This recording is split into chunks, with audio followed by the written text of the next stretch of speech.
I'm not letting her go, Ma. Wala ka ng choice, Roman. Ngayong wala na si Noah, wala ka ng hold sa asawa mo. Kahit na pagbantaan mo pa buhay niya, hindi na yung babalik dito.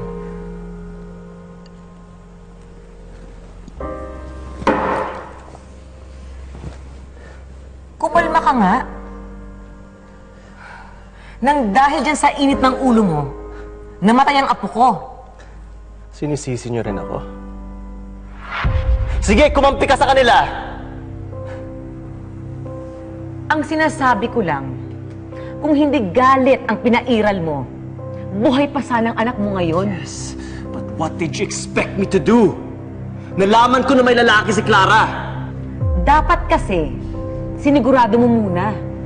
Eh baka mamaya, kapitbahay lang yon na tumulong sa kanya, na hindi mo kilala yung informant mo, naniwala ka na agad. Eh malay mo, kaaway natin yon na gusto lang sirain ng pamilya mo. Baka nakakalimutan mo, Roman, malapit ng eleksyon. Ang dapat kasi, inuna mo muna yung DNA test na yan bago ka kumilos. E di sana, napatunayan mo agad na hindi ka kinakaliwa ng asawa mo. Nakahanda na yung bahay sa Maynila, Jason. Luluwas ka ngayon din. Ang lakas ng loob mong bumalik dito, ha? Huwag kang mag-alala.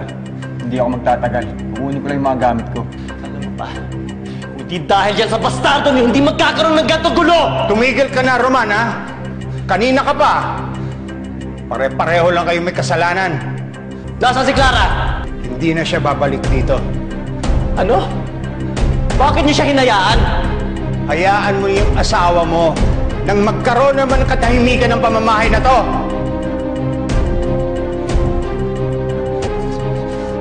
Roman, saan ka pupunta? Pauuwin ko si Clara. Roman! Roman!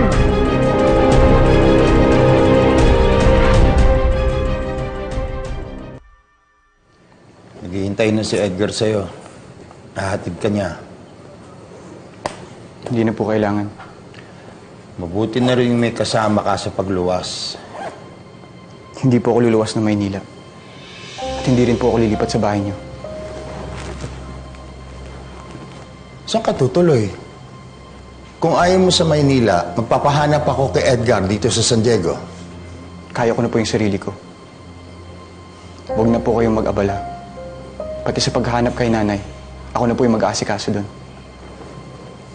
Salamat na lang po sa lahat ng tulong niyo, Papa.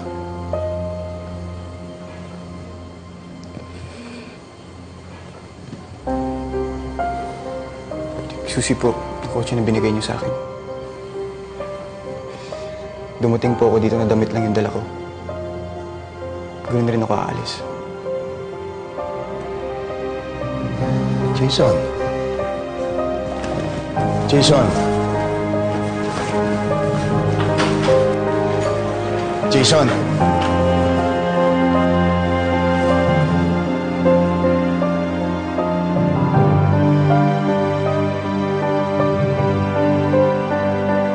Hayop talaga yung babaeng yon.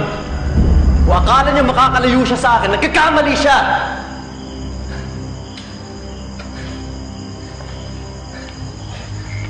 Hanapin niyo kung saan lumipat si Jillian. At ibalik niyo sa akin si Clara. Maliwanag?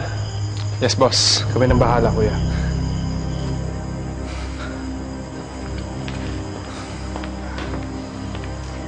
Saan ka ba nagpunta? Kanina ka pa hinihintay ng magandang balita. Ano yun? Lumayas na ang bastardo. Maghintay siya. Pagkatapos ko dito kay Clara, siya naman ang haharapin ko.